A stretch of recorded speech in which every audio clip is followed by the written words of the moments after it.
Қазақстанда жұмысын 2007 жылы бастаған бұл зауыт биыл бұйырса 10 жылдығын атап өтпек. ДО Бас Қазақстан. Бағдарламамыздың алдыңғы шығарылымдарда бұл зауыттың шығарған автобустарымен таныстырған болатымыз. Ал бүгінгі таңда бұл зауыт жаңа Газель Next автобусын құрастыруды қолға алған. Армысыздар ағайын, эфирде инвестиция және даму бағдарламасы. Сіздермен бірге мен Думан Мұхаммедқали.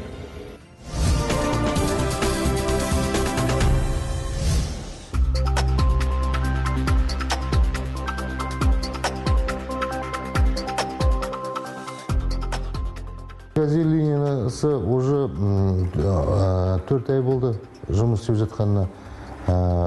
Газель Next деген жаңа кішігірім автобус шығарып жатырмыз. Ол автобустар қаланың ішіндегі кісі тасып, мына кішкентай маршруттарға керек болады. Ол көріп жатсыздар, кішкентай қалаларда бәрі Қытайдың машиналары жүр. Соны мына Газель Next-дің каркасын болашақта Қазақстанда жасаймыз деп ойымыз бар. Осы 3-4-5 айдың ішінде біз өзіміз каркасы автобустың осы Қазақстанда жасасақ, сонда бізге пайда жақсы түседі. Яғни қазақстандық үлес артқан сайын сыртқа кететін қаражаттың көлемі кеми түспек. Бүгінгі шығарылымда сіздерге Газельдің бөліктен көлікке айналу үрдісін көрсетсек. Бірінші пост рама. Ходовой нелерін жинаймыз, одан кейін двигатель, моторын жинаймыз, одан кейін кузовты бір-біріне қосамыз, рамамен кузовты бірінші поста. Одан кейін арғатай трим шыныларын қояды, шыныларын шынға отделкалар, осын бәрін етеді осында жинайды. Моторлар енді Қытайдың моторлары дизельный, ескіге қарағанда комфортный, көбінесе неге пассажирский маршруткаға алады.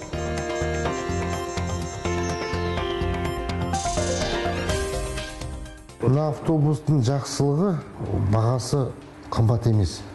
Бағасы Қытайдың машиналарынан төмен. Сапасы жоғары. Сапасы жоғары болғанда двигателі Cummins тұр. Евро 4. Ішіндегі көрдіңіз автобустың іші. Халыққа бойы ұзын, кісіге де жақсы.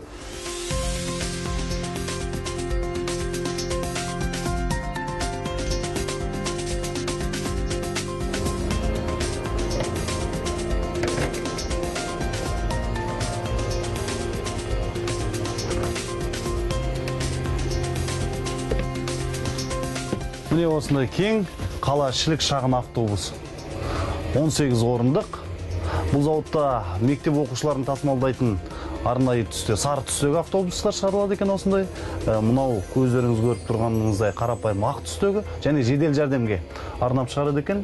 Төбесі биік. Менің бойым 180 енді. Көріп тұрғаныңыздар бойы ұзын адамдарға ыңғайлы. Газель көлігінің негізгі құрамды бөліктері Ресейден келеді. Қозғалтқышы Қытай Халық Республикасының өнімі. Алдағы күнде бұл көліктің де шанағы Семейде жасалмақ. Біз Корея автобустарын біз 40%-ға дейін жеткіздік. Енді автобустар Россияның автобустары біздікіде 35-40%-ға дейін жеткізуге ойымыз бар. Біз Қазақстанда көп заттар жасадық, сонда біздің пайымыз өседі, и пайдамыз да болады. Дайын автобусға келгенше. Сосын мұнда жұмыс орындары бар. Біздің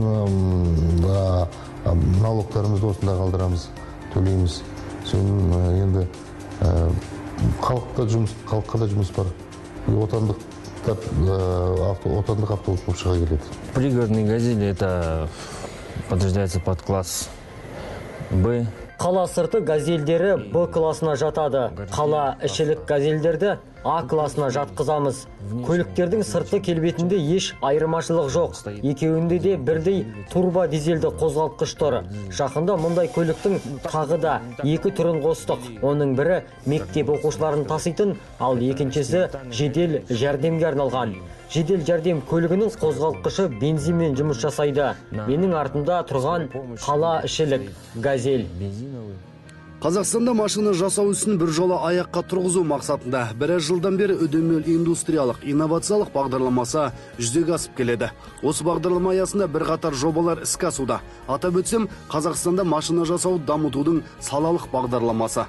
өнімділік 20-20 бағдарламасы. Инновацияларды дамыту мен технологиялық жаңғыртуға жәрдемдесу бағдарламасы секілді бастамалар үкіметпен қабылданып, отандық экономиканың дамуына өзіндік үлесін қосып келеді.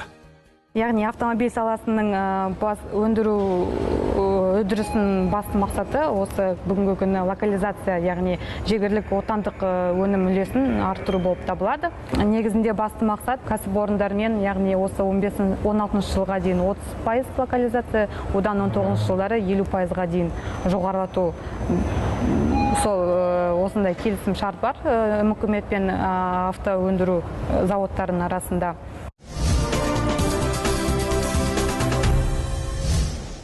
Бағдарламамызды әрмен қарай көршілес тұрған Сема зауытынан жалғаймыз. Мұнда да газель құрастырады.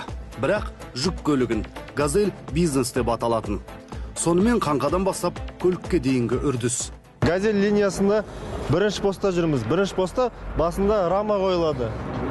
Рамадан кейін артқы белдік қойылады. Артқы белдікке міне рессор қойылады. Артқы стабилизатор қойылады. Осы операцияға стойкалар қойылады. Осы операцияға 2 адам жұмыс істеп, ары қарай екінші постқа барамыз. Екінші постта міне қазір рама жылжыған кезде карданный вал қойылады. Одан кейін алдыңғы рессорлар мен алдыңғы ось қойылады. Одан кейін үшінші постқа барған кезде, үшінші постта мұнда дайындап электричествоның проводкаларын өткізеді. Электриктер жалғайды. Артқы фарларын қояды. Трубкаларын кетеді. Одан кейін төртінші постқа келген кезде тормозной трубкалар қойылады. Сцеплениен трубкалар қойылады. Одан кейін мұнараға глушитель қойылады. Бақ қойылады. Одан кейін міне двигательдің подушкалары қойылады мұнда. Автомобильдің жүк көтергіштігі 1,5 тоннадан бастап 3,5 тоннаға дейін жүк көтере алады. Және тапсырыс берушінің қалауы бойынша ол көбінесе қысқа рамалы жай ғана үстіне бортты болып табылады. Бірақ тапсырысын берушінің қалауы бойынша ол ұзын рамалды жинауға болады. Және мына автомобиль қазір заманғы экологиялық талабына сай Евро 4 стандартына шығарылады.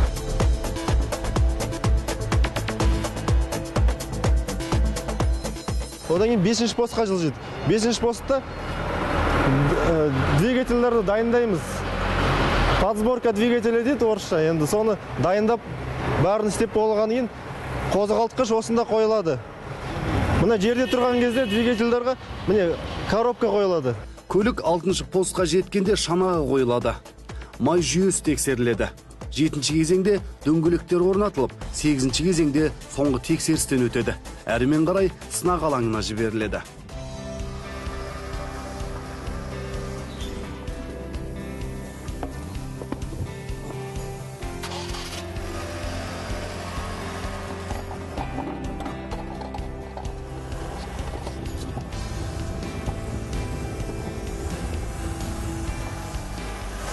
Көлік толығымен мінекей жиналып, құрастырылып болды, дөңгелегі салынды, от алды. Енді көлікті тест-драйв.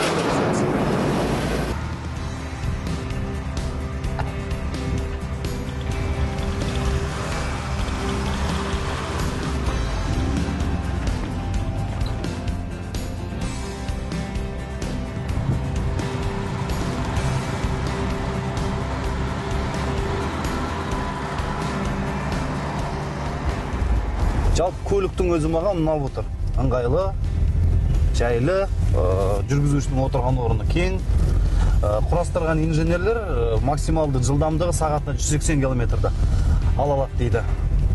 Жалпы бұл көлік гибрид, бензинмен және газбен жүре алады.